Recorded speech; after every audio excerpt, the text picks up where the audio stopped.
Okay, these are my top five non-fiction books of 2015. I think only one has been published in 2015, although some are quite recent. But yeah, so I read a lot of non-fiction these days, more than I did. I mean, I think through my 20s and 30s, it was almost 90% novels.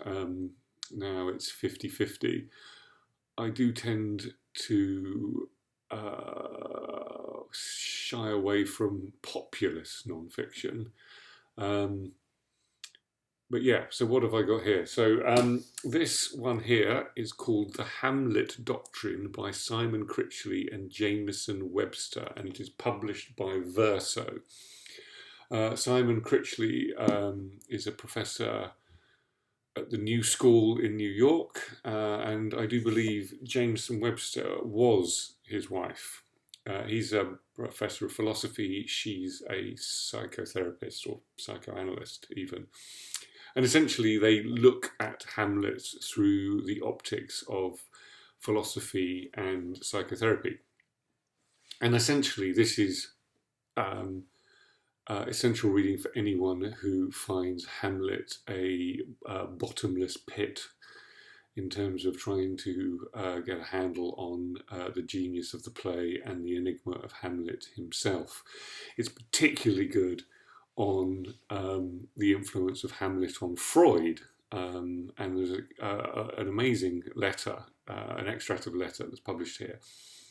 Freud writing to kind of his mentor about the plot of Hamlet, and it seems to be that if anybody is responsible for Freud's Oedipus complex notion, it is his reading of Shakespeare in Hamlet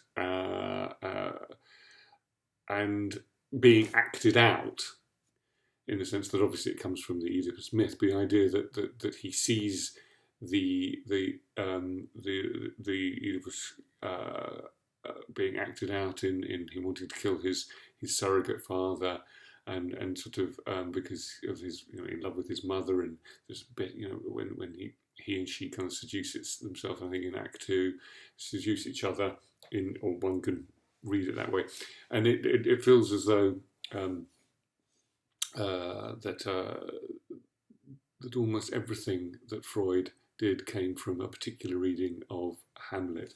But anyway, if anyone's interested in some very, and it's very wittily and sharply written, and it's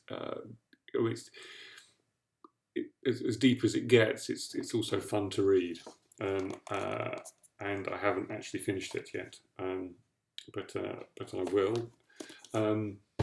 The next one I still haven't finished because I've just got it, which is Neurotribes, The Legacy of Autism and How to Think Smart About People Who Think Differently by Steve Silberman, who's a New York Atlantic journalist and writes for The Wire. It's just won the Samuel Prize Johnson for non-fiction. This is a much needed book. It is slightly more popular non-fiction, but it's incredibly well researched and very clearly written. And I have a son with Asperger's, so I'm particularly interested in the in the history of this. And he unpicks and makes clear why we've radically rethought the autistic spectrum over the past decade, and actually why we could have done it, or it could have been done in the 1930s with the research of Hans Asperger's, but that got lost through the Second World War and Freudianism, and I think it's a brilliant history of how we completely misread autism when it was sort of discovered as a condition. It was seen as very much the fault of the parents, the notion of the toxic parent or the refrigerator mother, which is essentially a Freudian notion, i.e. that autism wasn't in any way an organic issue. It was an issue it was a problem that came from bad parenting. And therefore, and because at that point things like schizophrenia and psychosis were also seen as non-organic diseases, that autism was actually put into the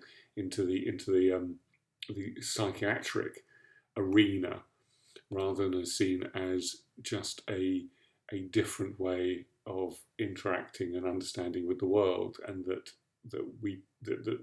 in many cases, and not all cases, understanding how people could use their unusual intelligence was the much wiser and more humane way of looking at a syndrome.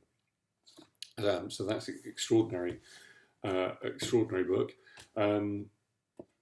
Inventing the Individual, The Origins of Western Liberalism. This is an intellectual tour de force. I have learnt more history in this book than I think I have in many other books.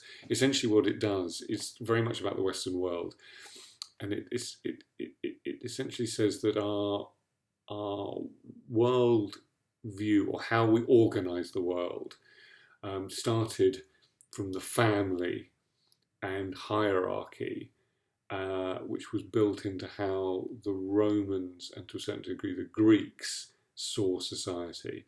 And then when there is a particular element in Christian thought, and this is not in any way a religious book or a Christian book, but it essentially says there was a moment in Christian thought which gave responsibility to the individual.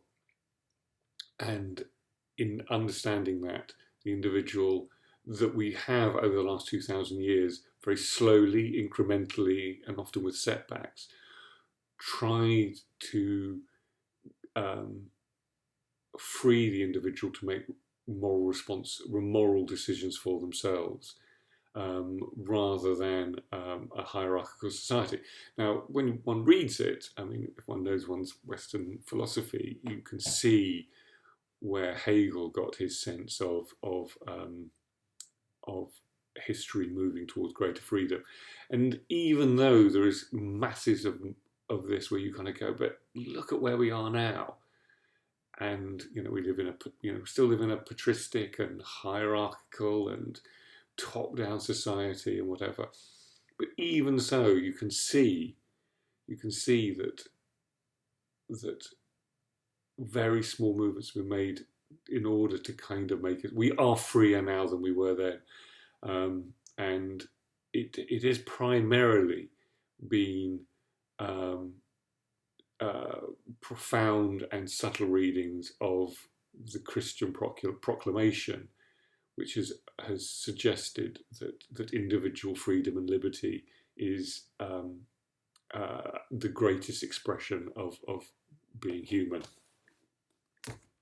The next one is Lacan, and it says Lacan Beginner's Guides. Lacan is a genius. He's incredibly complex. I've been very anti-Lacan for many years, mainly because he just seemed to be another one of those French thinkers that came up with really complex and almost abstruse systems that not even he clearly understood. But I decided to read him again, and actually I now think of all of the psychoanalytic thinkers of the 20th century, he's by far the most interesting and the most profound. And if you think like I do, all psychoanalytic thinking and systems are essentially metaphors for how we operate in the world, his is easily the most persuasive. But it just makes your brain hurt to read him. But he's sort of kind of inspired me to write something about childhood. So interesting is his theories. But if there's a Lacan for experts, I'm not going to read it because this has made my brain hurt. But just extraordinary. And lastly, I think another kind of mind-altering, life-altering book, Raymond Tallis, Aping Mankind, Neuromania, Darwinitis and the Misrepresentation of Humanity. Now, Raymond Tallis is a neurosurgeon, a doctor, a philosopher, and just a generally extraordinary Renaissance man and a brilliant writer. What this book is trying to do, so at the moment, the kind of prefix neuro is you know, you write neuro anything, you know, you will get you know, tweets and hits and anything in, you know, you can write articles. Everyone, neuro's just the kind of, you know, is the new whatever, I don't know. But people now are obsessed with the brain, and a lot of people now believe that that the philosophy of mind is sorted, and we are just materialists, determinists, and that there is no such thing as the mind. The brain is what we are, and we have no control. You know, there is no free will, doesn't exist anymore. And it's, you know, it's an extreme view, and there is some reason to believe that some of it is true, but not all of it. And what Tallis does is make very clear, even though he is not a brain-mind dualist and he is an atheist, he makes very clear that we are foolish and naive if we are to think that just mapping the brain neurologically, materialistically, physically is going to tell us something about the mind. And his evidence and his argument are, I mean, they're very complex and sometimes quite technical. But by the end of this, I think one gets I mean, I'm naturally a kind of dualist. I'm naturally a believer in free will to a certain degree. But he's hugely persuasive on just the complexity and the foolishness of trying to reduce the mind simply to the firing of neurons, and that even our tools, even the sophistication of our tools today, can in any way make sense of the mind, and that we are, and I think the key thing is and this is obviously slightly abstruse formulation, that materialists are actually making metaphysical claims for their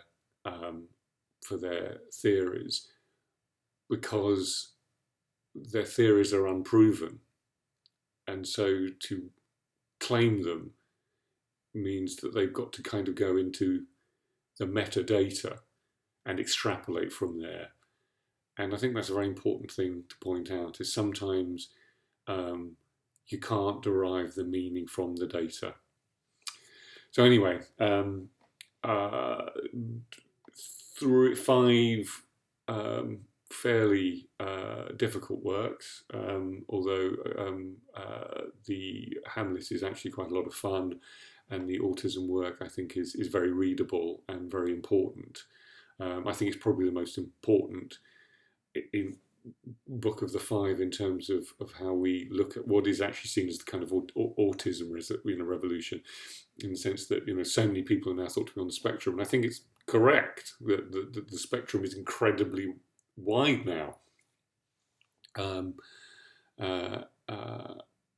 And it, you know, it does include people like my son, who goes to a regular school and has friends, and to all intents and purposes has a, you know, very functioning life, but has certain difficulties which give him huge benefits in other areas, right down to, Jerry Seinfeld, so he's on the spectrum and whatever. But then, you know, one also must know that you know, families and children and people suffer terribly from the more extreme cases. But I think if we can really humanize the syndrome, we will find ourselves reaching out and into even some of the more isolated and harder to reach cases. So I think, yeah, they're my 5 picks of 2015. So yeah, if you buy any of them, I hope you enjoy them. Thank you.